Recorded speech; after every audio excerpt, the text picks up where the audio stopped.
Meu nome é Fernanda Medeiros. Pode sentar, por favor. Meu nome é Fernanda Medeiros, eu sou professora aqui da UFLA, do Departamento de Agricultura. Trabalho com proteção de plantas. E a minha proposta aqui hoje é falar um pouquinho sobre resistência de plantas daninhas a herbicida.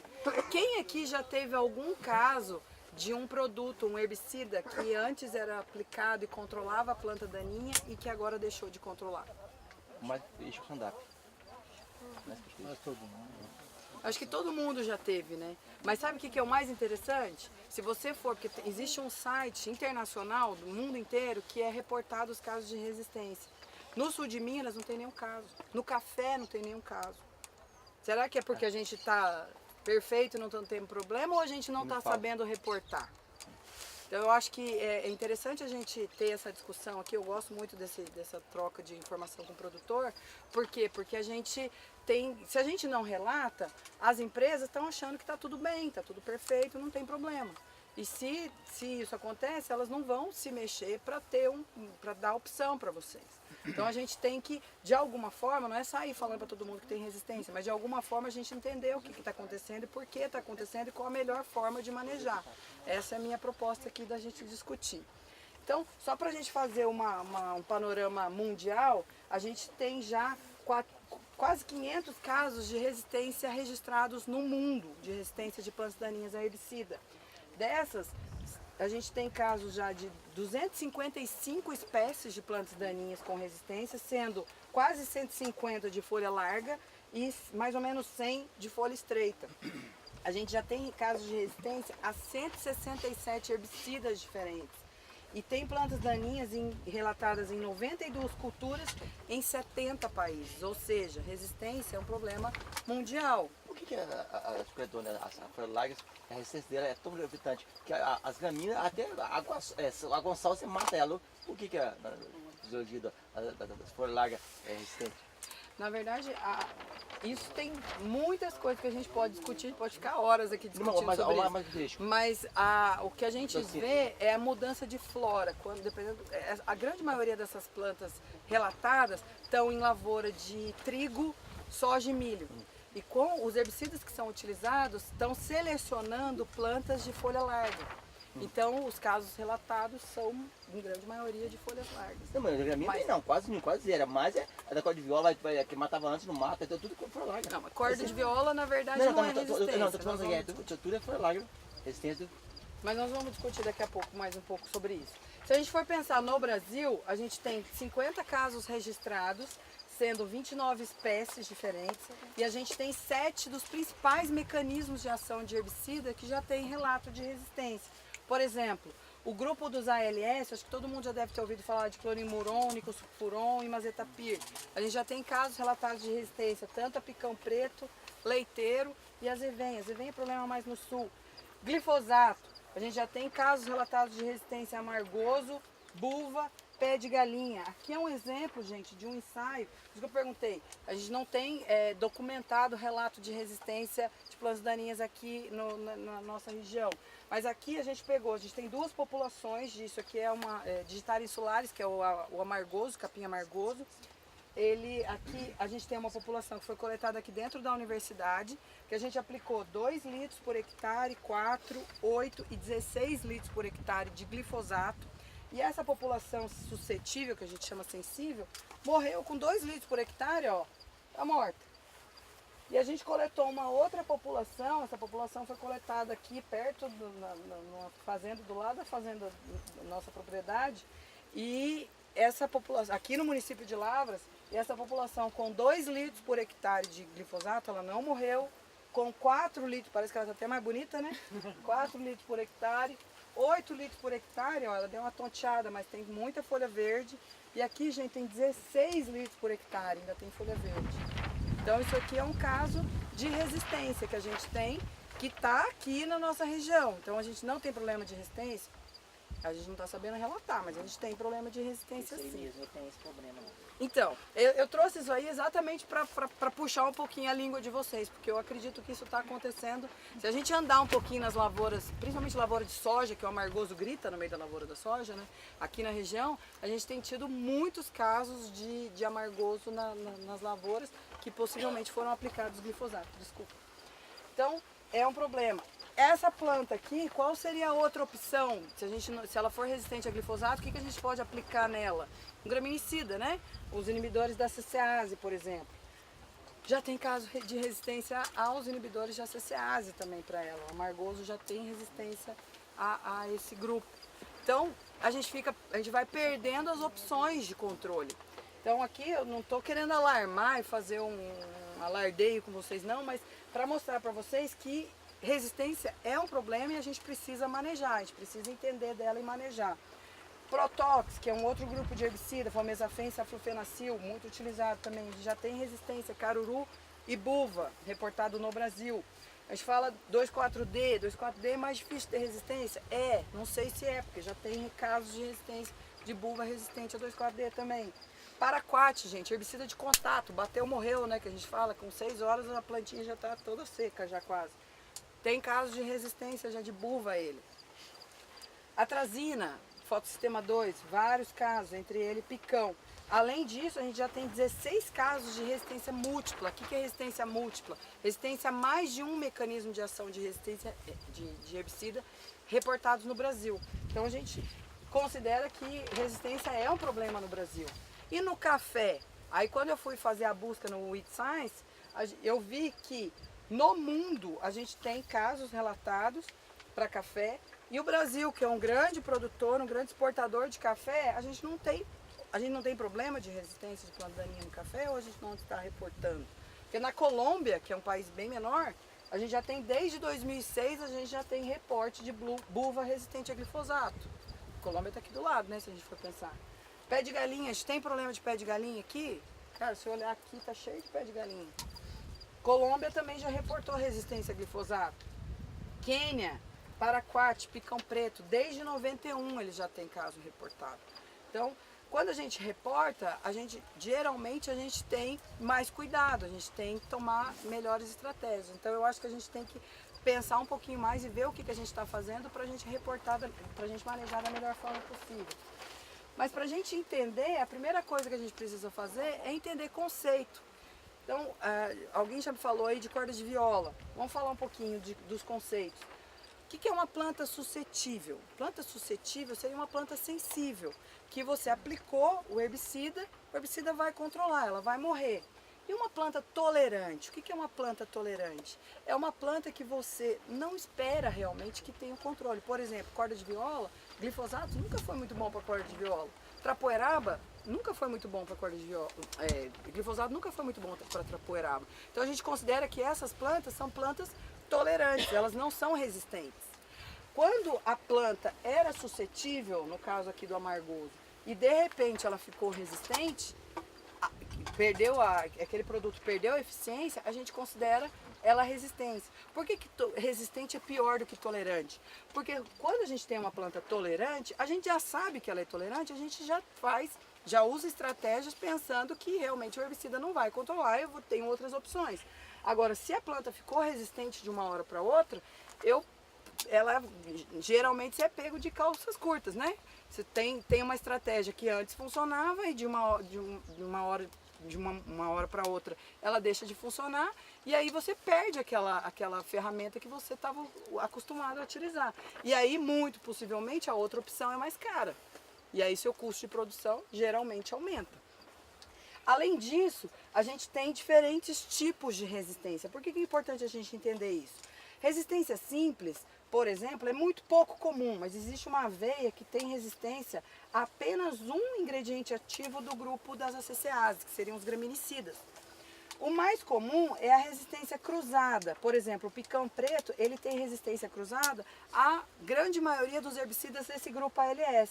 Ou seja, essa população de picão preto está resistente a clorimuron, imazaquim, imazetapir, nicosulfuron, entre outros herbicidas desse mesmo grupo. Por que é importante a gente entender isso? Porque uma das estratégias de manejo de resistência é fazer rotação de produto. Só que não é rotação de produto nome comercial, é rotação de mecanismo de ação. Porque se ele tem resistência a todo o grupo ALS, se eu fizer uma rotação de um clorimuron para um imazetapir, eu não estou fazendo uma rotação eficiente pensando em manejo de resistência. entendeu? Agora, um outro problema que aí é mais grave ainda, mais difícil de manejar, é quando você tem resistência múltipla.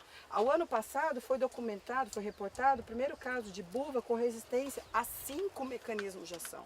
Então ela tem resistência aos herbicidas do grupo do fotossistema 2, um exemplo de Uron, fotossistema 1, um exemplo paraquat, Protox, a flufenacil, o glifosato e o 2,4-D. Gente, como é que mata esse bicho? Ele está resistente a quase todos os herbicidas, quase todos os grupos de herbicida que a gente usa mais frequentemente. Então é muito difícil e o custo para controlar essa planta é muito alto. Por isso que a gente tem que entender e manejar da melhor forma possível. Mas como que ocorre a resistência? O que está acontecendo? Então, na verdade, resistência, a gente pode ter uma planta resistente aqui, ó, nesse espaço que a gente está aqui.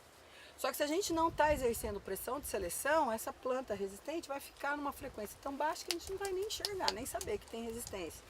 Mas o que acontece? Conforme a gente vai aplicando o mesmo herbicida, essa plantinha que estava aqui isoladinha, quietinha, ela vai ganhando em competitividade. Por quê? Porque as outras suscetíveis morreram, ela vai ganhar espaço aqui, ela vai se multiplicar e ao longo dos anos ela vai ganhar espaço aqui.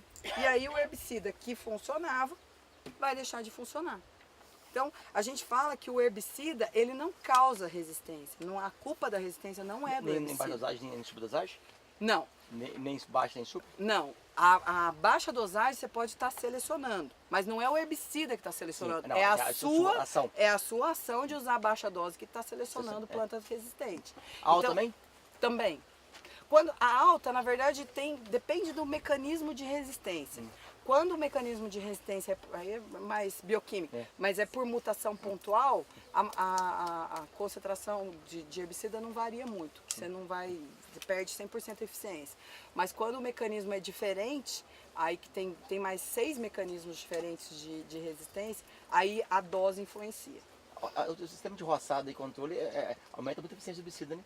Pode aumentar, pode aumentar. Nossa, mais nova, rebrota, você quebra a defesa da planta. Deixa eu agilizar, porque senão a gente vai cortar a coisa. Então o herbicida deixa de funcionar. Quais são os fatores, então, que contribuem para a evolução da resistência? A gente tem fatores genéticos e biológicos que são intrínsecos da planta daninha. A gente não consegue manejar muito, a gente não pode simplesmente chegar para a planta daninha e falar, ó, planta daninha, da agora em diante, a sua produção de sementes vai diminuir. A gente não consegue fazer isso, isso é característica inata da planta daninha. Isso aqui, então, são características da planta que a gente não consegue mexer. Mas a gente consegue mexer nos fatores agronômicos. Por exemplo, herbicida residual, é bom ou é ruim? Se a gente pensar em manejo de planta daninha, é interessante. Você aplica o herbicida, vai embora para a praia, né? Deixa lá 6 meses sem precisar aplicar. Mas quando a gente pensa em manejo de resistência, quanto maior o período que ele está ali no campo, ele está aumentando a pressão de seleção. Ele está deixando um período maior de seleção para populações resistentes. Estou falando para vocês que não é para usar herbicida residual? Não. Estou falando para vocês que a gente tem que usar mais com critério. A gente tem que rotacionar possivelmente mecanismos de ação diferentes para a gente não fazer uma pressão de seleção tão forte. Porque se eu deixo lá um herbicida que tem 6 meses, aí depois eu aplico de novo ele mais 6 meses, depois mais 6 meses, mais 6 meses, muito possivelmente em 2, 3 anos esse herbicida deixa de funcionar. Então a gente tem que manejar da melhor forma possível para a gente não perder uma estratégia, uma ferramenta que é extremamente interessante. Outra coisa, uso exclusivo de controle químico. É interessante? Não, gente, para café a gente tem N possibilidades. A gente tem o que fazer para manejar a planta daninha sem estar utilizando só controle químico. Eu estou falando que não é para usar controle químico? Não, mas vamos utilizar da forma mais racional possível. Uso repetitivo do mesmo herbicida. Geralmente o cara fala, time que está ganhando não se mexe, né? Está funcionando, vamos usar ele mesmo. Se a gente continuar utilizando sempre a mesma coisa, sempre fazendo a mesma coisa, muito possivelmente em pouco tempo aquele produto vai deixar de funcionar da forma que ele funcionava antes. Então a gente tem que, vamos explorar os agrônomos, gente, vamos explorar os técnicos, as cooperativas, vamos colocar eles na parede mesmo, porque a gente precisa manejar da melhor forma possível, da forma mais inteligente. Mas é vão fácil? lá na fazenda para empurrar o alho na gente? É fácil? Não, eu falo, é fácil? Não. Eu falo muito, na teoria é tudo lindo, né? Papel aceita tudo é lindo. Na prática não é tão simples assim. Eu coloco a botina de vocês porque eu também tenho propriedade, eu sei que é difícil. Mas vamos tentar, pelo menos, vamos manejar da melhor forma possível, vamos utilizar os técnicos, vamos desafiar os técnicos. Eu acho que esse é o começo, pelo menos. Vamos acelerar aqui, senão a gente não termina. Aqui eu coloquei os principais herbicidas que são utilizados para café. Aqui são os pré-emergentes, depois eu vou falar dos pós-emergentes. Não quero alardear ninguém aqui não, mas só para vocês verem, a maioria, com exceção da Laclor, foi o único que eu não encontrei casos de resistência, mas todos os outros mecanismos de ação, ingredientes ativos que são utilizados no café, já tem algum caso de resistência reportado em algum lugar do mundo. Então, quer dizer, tá batendo a nossa porta, a gente tem que manejar, porque senão a gente vai perder. Aqui são os pré-emergentes e aqui são os pós-emergentes. Quando a gente fala em glifosato, a gente já tem 308 casos reportados no mundo de resistência a glifosato. Pé de galinha é problema pra gente? Amargoso? Buva? Azevém nem tanto, né? Azevém é no sul. Mas a gente tem esses problemas aqui no campo. Então a chance do glifosato deixar de funcionar pra gente é muito grande. Então vamos manejar, eu não estou fazendo propaganda de produto não, mas eu falo que o glifosato é o produto mais completo que a gente tem. Desde o início matava tudo, aí no molho não matava nada. Pois é. E por quê? Porque a gente não está sabendo usar a tecnologia. Professor, ele vai sair do mercado também. Queira ou não queira, já passou da Monsanto, papai, ele vai ser extinto. O que não vamos fazer? Exatamente, esse que é o ponto. 20 anos. Esse que é o ponto. Tem substituto para ele? Então, E não vai ter. A gente fala que é um produto de 50 anos para conseguir ter um outro parecido com ele. Então, a gente tem que... Por isso que eu estou aqui exatamente para abrir o olho de vocês, para vocês atentarem para isso. Se a gente está fora do mapa de resistência no Brasil, é porque a gente ainda tem chance de manejar. Entendeu? Tem casos? Tem. Algumas situações? Tem. Mas a gente está no momento de manejar. O pessoal do Paraná, o pessoal do Rio Grande do Sul, eles já estão vermelhinho. Então, deu resistência, não tem mais muito o que fazer. Não volta. A chance de voltar é muito pequena. Mas se a gente ainda não está vermelhinho, vamos manejar para a gente não ficar vermelhinho? Esse é meu intuito aqui. Não é sair reportando resistência para todo lado, não. É manejar a resistência. Então, quando a gente fala dos pós-emergentes, todos eles já têm algum caso de resistência reportado em algum lugar do mundo. E quando a gente fala em custo de resistência, aqui não se atentem muito ao valor exato, mas, por exemplo, se a gente tem uma situação que a gente não tem resistência e o glifosato a 3 litros por hectare resolve meu problema, a gente está falando de um custo de controle, é o último, a gente pode falar mais, de mais ou menos R$30. Quando a gente tem o amargoso aqui, ó, essa plantinha lá no campo com resistência a glifosato, a gente vai ter que colocar uma CCase, né, um graminicida. A gente estava falando em aumento de custo em mais R$40, ou seja, a gente já dobrou o custo. Se mesmo assim a gente não conseguir ter um controle eficiente, tiver que colocar um paraquat, um não seletivo, você vai aumentar de R$30 para R$91, você triplicou o custo de controle de planta daninha na sua lavoura. Gente, dói no bolso, literalmente. Se eu tiver buva resistente, se eu tiver possibilidade de usar um clorimuron que o custo é baixo, eu ainda consigo manejar com um custo mais ou menos próximo do custo inicial. Só que clorimuron é um herbicida que já tem muitos casos de resistência reportados. Então, muito possivelmente, ele também não vai funcionar. Vai ter que usar um herbicida que é que não tem tantos casos de resistência e que vai dobrar o seu custo também. Então, resistência, gente, é custo, e custo alto. Então, o que a gente pode fazer? Primeira coisa, manejar a planta daninha em estágios iniciais, gente. Depois que isso aqui aconteceu, seu banco de sementes já está cheio de semente de novo. Então, cada vez mais vai dificultando o seu manejo. Vamos manejar a plantinha pequenininha, que o custo de controle vai ser menor, você vai usar menos herbicida. Não é bem o ideal, mas você vai ter um controle mais eficiente dos herbicidas. Evitar dispersão e produção de sementes, eu acabei de falar para vocês. Rotacionar ao máximo o mecanismo de ação. Vocês viram a lista que eu mostrei para vocês? Tem opção. Todo mundo vai funcionar do mesmo jeito para todas as plantas daninhas? Não. Mas explorem os técnicos de vocês, explorem os agrônomos, explorem o pessoal da cooperativa para dar opção. A gente precisa manejar da melhor forma, da forma mais racional. Outra coisa, fazer cobertura de solo. Aqui o NECAF, o pessoal do café, trabalha com isso todos os anos. Tem várias opções, braquiária, eles fazem estudo com isso todos os anos. Tem opção, a gente pode manejar. Trabalhar com mudas que não vai trazer semente de planta daninha para sua lavoura. Tem muitos casos de tiririca aí sendo disseminado. Monitorar a condição de aplicação. A gente sabe que uma aplicação mal feita pode aumentar a pressão de seleção. Então vamos monitorar. Utilizar outras técnicas de manejo e a minha última mensagem é que a gente precisa, de novo, voltar a fazer ou continuar fazendo o manejo integrado de plantas daninhas. Acho que esse é o ponto crucial. Vamos ser agrônomo, vamos ser técnico, vamos ser bons produtores.